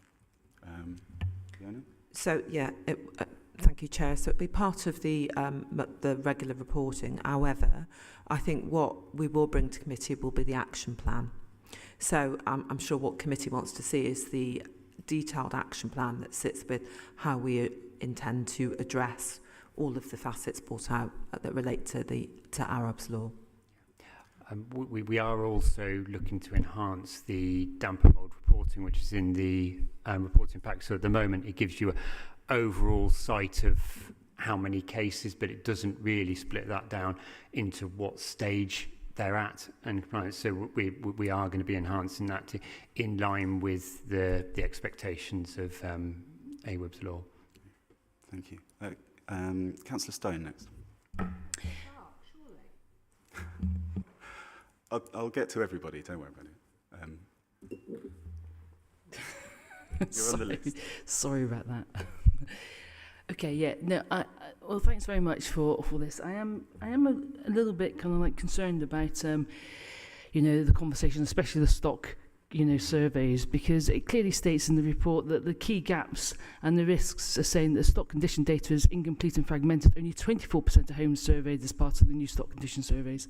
So you keep on saying it's just under 40%, yet it clearly states here it's 24%. I'm just really concerned that we've known about Arab's law and its intentions, and yet we are completely on the back foot. I'm concerned about these risks that are in the report, and I just want to be assured that we can overcome these risks.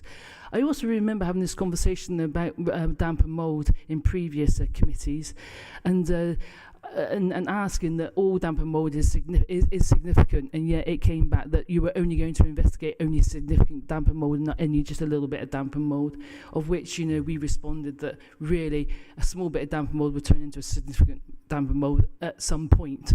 Okay, yeah, so I'm just a little bit concerned that you haven't really taken on board some of the conversations that have gone on before, and we've ended up in a situation where, you know, to be honest with you, an IT system cannot stop damp and mould. The only way you're going to stop damp and mould is by sending somebody in actually to tidy up, clear it up, and actually have conversations with residents on how to actually, you know, future-proof their homes to stop it coming back again.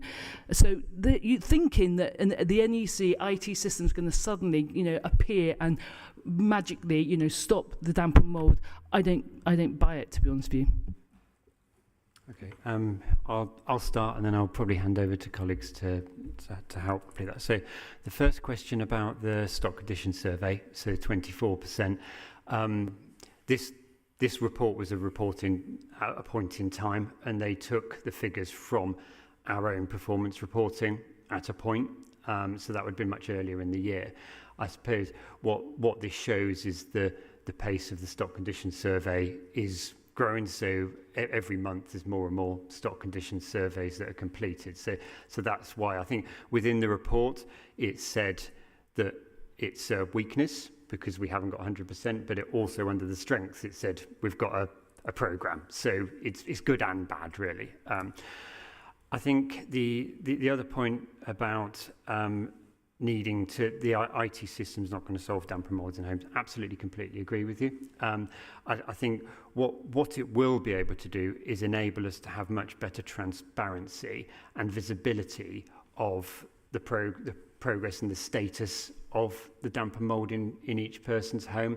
At the moment, it's managed off a whopping spreadsheet, and I think based on what we had discussions earlier around that and the importance to come off of that spreadsheet to enable colleagues to focus on resolving the damp and mould rather than managing an inefficient tool. So I think it's an enabler. It certainly won't fix it itself, and absolutely we are focused on getting behind every door. I think where we are taking a slightly different approach in damp and mould is where very slight damp and mould is identified through the stock condition survey. So not when residents call in. When residents call in and talk to us about damp and mould, we go and visit and inspect every case. Where it's been identified through a stock condition survey and they categorise it as slight, and we have a look at the photos, in the new government guidance under HHSRS, they do accept that the most slight damp and mould can be dealt with in a slightly different way to the other, all the rest, basically. But we're not just leaving it, we are engaging with residents and proactively going out to them and to say, okay, we see you've got this. If you have got any problems, please come and speak to us. But absolutely, where residents raise any concerns, we are inspecting, and I can assure you on that. Was there anything else anyone wanted to come in? Thank you. Just on the question in terms of we knew AWEB's law was coming, and you're absolutely right. We did know that AWEB's law was coming, which is why we instigated a preparedness review to assist us in terms of where we need to be prioritising our work. I think the challenge that we have had is that when we started the Consumer Standards Programme, the historical underinvestment and perhaps lack of focus in terms of the compliance areas meant that we were trying to eat a bit of an elephant here. And so we have been focusing not just on damp and mould, but on electrical inspection compliance, on response repairs, backlogs, on smoke detection, CO2 detection, our asbestos inspections, and indeed the stock condition surveys, which were we had, when we started the programme, only 16% of homes had a stock condition survey in the last 5 years. We're now close to 40%, and our aim is to get to 70% by the end of this financial year, by the 1st of April. And we have made significant progress in all of those other compliance areas as well. However, it does mean that we are not as far forward as we would like to be, but we will be bringing to this committee, having done the preparedness review externally, an action plan that will ensure that we are ready for AWAB's law, and NEC will be part of that workflow, and it will certainly assist us with producing data that we can share with this committee. But you're right, what we also need to look at is how we organise ourselves, and the issue on Slight Typical is that we are following government guidance, so we're not ignoring it, we're giving advice and guidance to residents who may be able to deal with it themselves. Councillor Clark, and then we're going to have to finish up because we do need to get to our next point. Thank you very much, Chair. A couple of things. I don't agree necessarily with you, Councillor Stone, that a little bit of damp will become a big bit of damp, which will become, you know, serious. Lots of properties have a small amount of damp, and some of that can be mitigated by education. And I know I've asked this in this committee previously. Are we actually doing a programme of education about ventilation, not drying your clothes over the radiators, all those sorts of things which actually contribute to damp forming? Because I'm sure that our properties can be improved, you know, if we educate tenants to make the right choices. So can I ask about education programme in terms of damp and mould, please? Thanks. I'm going to ask Claire to respond to that. When a case of damp and mould is reported, we visit. At the visit, we do a risk assessment and we talk to the family about any vulnerabilities they may have. What we are finding, but I'm unable to report until the new system comes in, that there are educational issues, there are fuel poverty issues, and there are also thermal efficiency issues with the stock. So AWAB's law actually closely follows the Scottish Housing Quality Standard and the Welsh Housing Quality Standard. So it's really good to see a much clearer definition from government for England, and we are working on it. I can't say we have a formal education programme in, but we are looking at it. We're doing it informally at the basis, and I want to enhance that so that we can assist householders. Thanks very much. I do want to move us on to the next item because we don't have that much time left before members need to leave. I know that Councillor Thomas wanted to come in, so if it's all right, we'll go to Councillor Thomas and then we'll finish up this item and go to the next one. Thank you, Barry. I did have my hand up about 15 minutes ago, for about 5 minutes, so I feel I've deserved my questions. The HTC buildings, can I clarify what those are? It's where the significant high-level fire risks are. Yeah. It's talking about all the high fire risks relating to communal detection in HTC buildings. Yeah, that's to do with house-type flats. So it's the... Can I talk about that? Sorry, I didn't recognise the abbreviation, apologies. These are late Georgian and early Victorian houses that have been converted into flats. Okay, thank you for that clarification. On the NEC programme, it's not clear what the minimum viable programme is that is actually going forward. One of the points that I've raised in previous meetings is that we haven't had a kind of clear functional specification of what the programme is supposed to be doing, and it does seem to be that there are add-ons going on to it. So, for example, compliance risk seems to be being added on at this stage, whereas I would have hoped that it really should have featured in the functional specification much earlier. So if we get clarification on that, that would be great. And then my final one is around what training we're putting in place to have our stream of competent investigators. Yeah. I think just on the NEC, so having a compliance functionality was included in the original specification. I think what came out of the NEC review was around the current NEC functionality and does it meet our needs? And a lot of these have developed in the sector over the period of time, and it was felt that there was a risk with that, and that's why we made a decision to also incorporate a third-party specialist software while the NEC system develops further. So at high level, there was the requirement in there. We were concerned about the functionality, so made a decision to in the short to medium term to respond to that.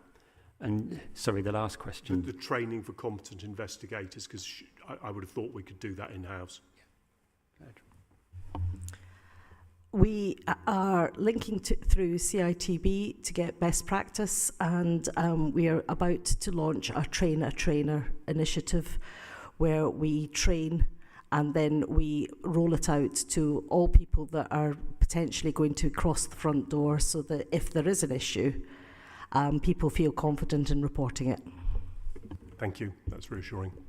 Thanks very much. Okay, I'm going to move to the recommendations now.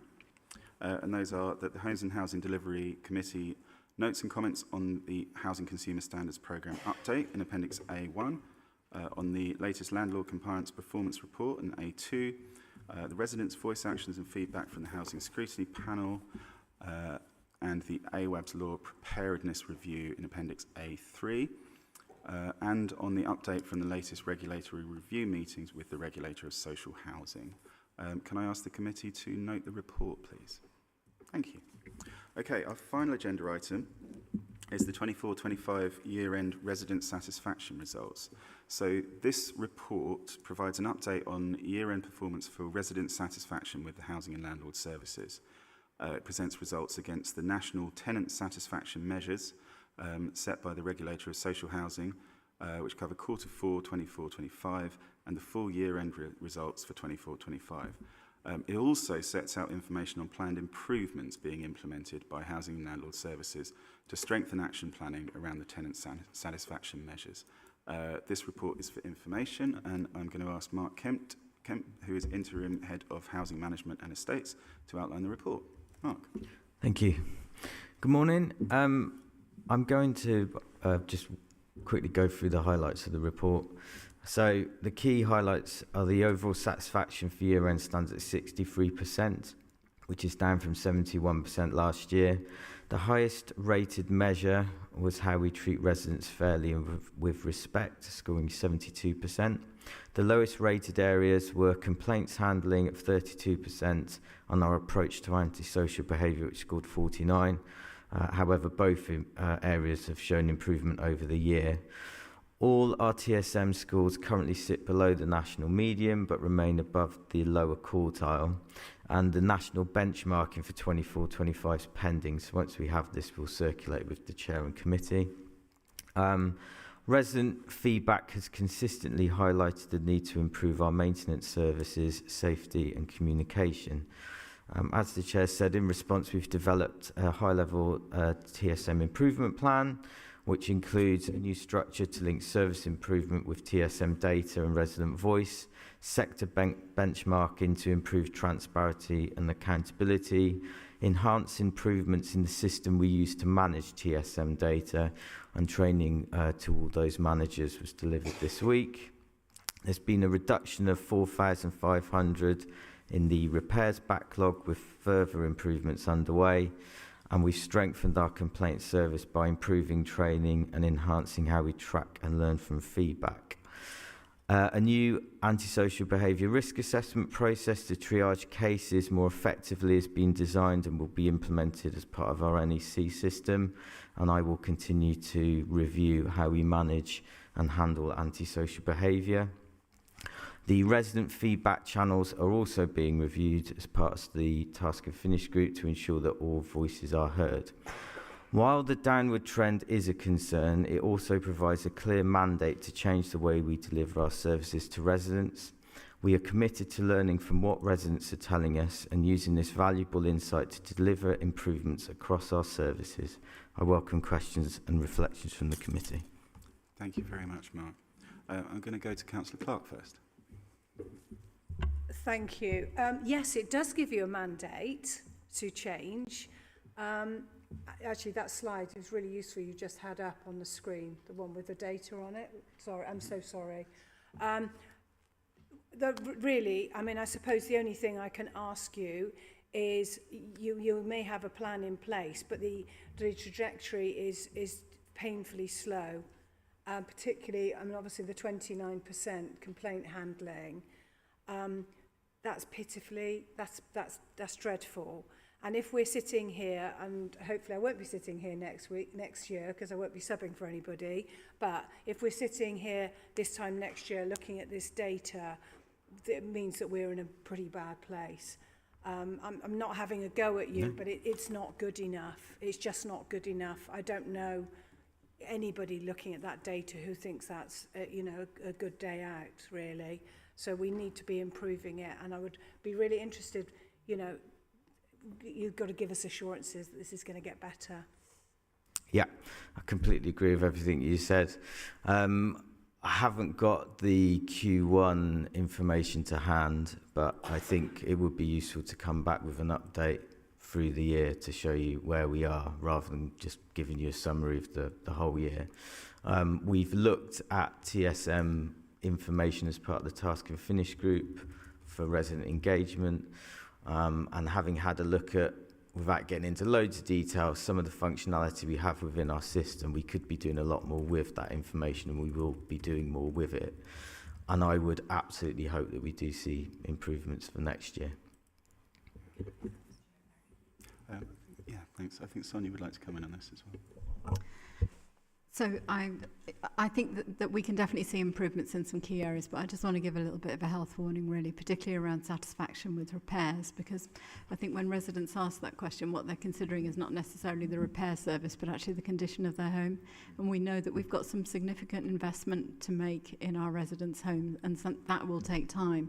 So whilst I would like to think that the way that we deal with antisocial behaviour, how we deal with complaints, they are things that we can definitely see some movement in the TSMs in terms of how residents are feeling about the service. But I would just be concerned about promising that we will see significant increases in satisfaction with the quality of our homes and the repair service in the short term.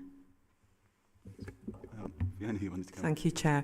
I just wanted to come in on that one, because I, like colleagues, do share the concern around complaints. Whilst I know that it's a national average, that's about the national average, it's poor nationally, that doesn't mean to say we don't need to do better. I think, and Mark's final comment around a mandate for change is an important one, because what the data has told me is that there's definitely an issue. So we've done some work deep diving. We're not sharing it at this point because we've not finalised that work. But to identify where we think some of those issues are in terms of the structure and our approach, which has been quite rigid in the past, not contacting customers, not visiting people in complaints. These are all things that are within our gift to change the way that we do them. And corporately, there's an approach to handling complaints. And what we see is that from a landlord perspective, we have to change the way that we handle complaints. And that may not be the way that corporately it's done, but it's the way that we need to do it in response to our customers and to our residents. And so that's the piece of work. And when we talk about that mandate for change, that's kind of what Mark's indicating, but isn't sharing the detail yet because we're not quite there. But we will come back to the committee with it. I'll just say something really, really positive to finish. I had a phone call from a housing officer this week, which was amazing for them to phone me direct, really, really positive. The thing that was incredibly positive was there was a telephone number, so it wasn't a number withheld. Now, I know a lot of people will not respond to a number being withheld, and I just want to say that's a really positive thing, because more people are likely to answer those phone calls, and to have a officer phoning me direct, not as a councillor actually, but me as an individual, I thought was a really positive thing. So I wanted to say that publicly, and thank you. Yeah, thanks very much. Councillor Peake.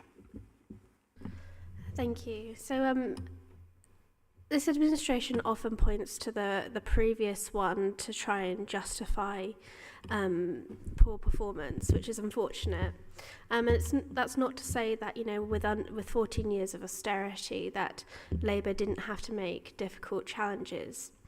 But what I would say is that in 1 year, the overall satisfaction has fallen from 71% to 63%, with every major category declining. And what really we need to start asking, what urgent steps are going to be taken to address the 11% drop in satisfaction with well-maintained homes? And we also need to identify that with disabled residents, their satisfaction is 4% lower. So regardless of the party politics, we need to start figuring out how we're going to address the very serious lack of satisfaction with residents. And we're going to have to make sure that we really prioritise people who are from disadvantaged backgrounds, be they disabled, ethnic minorities, or whatever protected characteristic, or a socioeconomic class they're within. It's really quite shocking. And I think we need to start really thinking about what ideas can we generate to sort this problem out. Thanks, Councillor B. One thing I would point to that I'm sure that there are a whole range of factors influencing people's satisfaction and people's perception of our services. But one thing I would really point to is the negative regulatory judgment that we received last year. Residents may have felt that they weren't receiving a good service in the past. Now they've got, you know, a very kind of solid sort of external kind of justification for that, right? You know, we can point to the outcome of our regulatory judgment and we can say we are not doing good enough by our residents and we do need to improve things dramatically. I think it's really important that you point out the wide variances actually amongst different groups of residents. You mentioned disabled residents, but there's others as well, and there's wide variances across the city from one neighbourhood to another. And I think we know that that reflects our experience as we've been hearing in the resident engagement task and finish group recently, for example. There are examples of good practice in some areas, but it's by no means replicated across the city, and these are the sorts of things that we need to improve.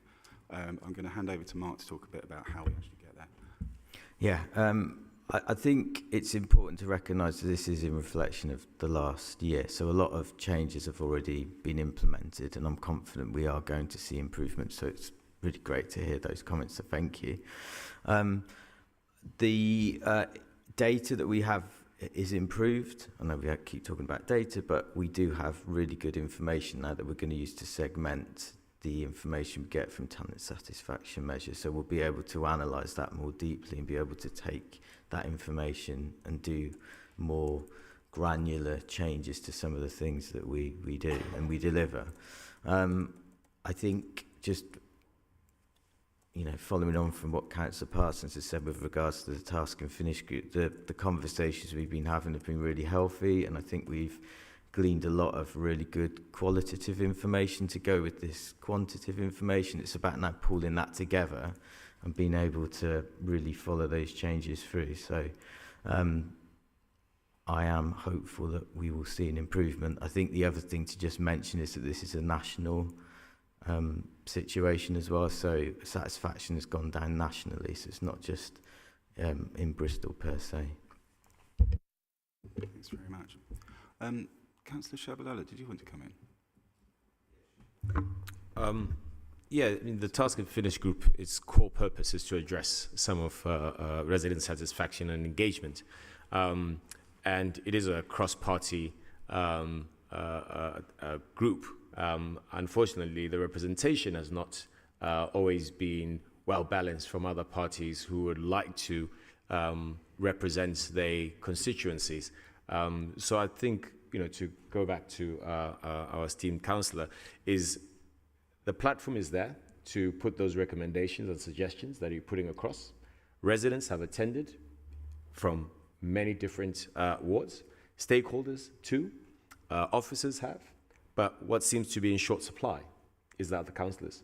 So we hear those concerns, and hopefully when the report comes through, it would reflect what the residents and all those that are participating are saying, and you're more than welcome to join. Thanks very much. I'm gonna bring us to an end there because we're at 12 o'clock, and I know that people have other places to be. So just finally, I'd like to read out the recommendations from this report. And those are that the Homes and Housing Delivery Committee note the tenant satisfaction measures performance report, including the measures to improve performance to be implemented by relevant services. Can I ask the committee to note that report? Thank you very much, everybody. So our next meeting will be spookily on Friday the 31st of October, and that concludes this meeting. Thank you all.